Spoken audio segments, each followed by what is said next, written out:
दोस्तों, नमस्ते, प्रणाम, जय माता दी। दोस्तों कहते हैं कि महाभारत की लड़ाई के समय जो योद्धा मृत्यु हो गए थे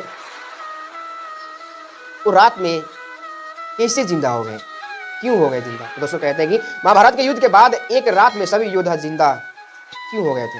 दोस्तों कहते हैं कि महाभारत की मान्यता के अनुसार कुरुक्षेत्र के युद्ध में मारे गए सभी सूरवीर योद्धा जैसे कि भीष्म, द्रोणाचार्य और दुर्योधन, अभिमन्यु, द्रौपदी के पुत्र कर्ण, श्रीखंडी आदि सभी एक रात के लिए पुनः जीवित हो गए थे। यह घटना महाभारत युद्ध खत्म होने के 15 साल बाद घटित हुई थी। यह उस समय की बात है जब धृतराष्ट्र, कुंती, विदुर, गांधारी और संजय वन में रहते थे। एक दिन वन में उनसे मिलने युधिष्ठिर पधारे, तभी यह घटना घटी थी। तो दोस्तों, विदुर जी के प्राण त्यागने के बाद धृतराष्ट्र के आश्रम में महर्षि वेदव्यास आए। जब उन्हें पता चला कि विदुर जी ने शरीर त्याग दिया, तब उन्होंने बताया कि विदुर धर्मराज के अवतार थे और युधिष्ठिर भी धर्मराज का ही अंश है, इसलिए विदुर जी के प्राण युधिष्ठिर के शरीर में समा गए।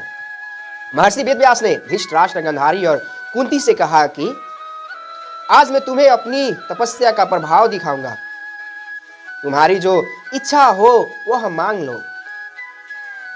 तब धृतराष्ट्र व गांधारी ने युद्ध में मृत अपने पुत्रों तथा कुंती ने कर्ण को देखने की इच्छा प्रकट की।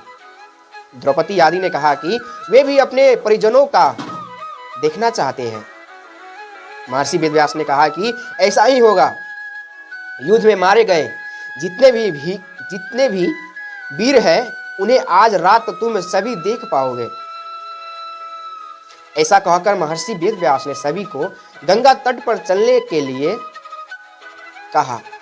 महर्षि वेदव्यास के कहने पर सभी गंगा तट पर एकत्रित हो गए और रात होने का सब कोई क्या करने लगे? तो दोस्तों, इंतजार करने लगे। तो दोस्तों, जब रात होने पर महर्षि वेदव्यास ने गंगा नदी में प्रवेश किया और पांडव और कौरव पक्ष के सभी मृत योद्धाओं का क्या किए? वो आह्वान किए। थोड़ी ही देर में भीष्म, द्रोणाचार्य, कर्ण, दुर्योधन और दुशासन और अभिमन्यु, धृतराष्ट्र के सभी पुत्र, घटोत्कच, द्रौपदी के 5 पुत्र, राजा द्रुपद, धृष्टद्युम्न, शकुनि, श्रीखंडी आदि वीर जल से बाहर निकल आए। उन सभी ने मन में किसी भी प्रकार का अहंकार व क्या नहीं था, तो क्रोध नहीं था। दोस्तों, ये जानते हैं कि महाभारत में सिर्फ क्या थी? क्रोध ही क्रोध था। जब उन सभी ने गंगा तट पर जब गंगा जी से बाहर निकले तो उन सभी के भीतर क्रोध नहीं था, एक आपस में मेल था। दोस्तों कहते हैं कि जब महर्षि वेदव्यास ने धृतराष्ट्र व गांधारी को दिव्य नेत्र प्रदान किए, अपने मृत परिजनों को देख सभी के मन में हर्ष आ गया।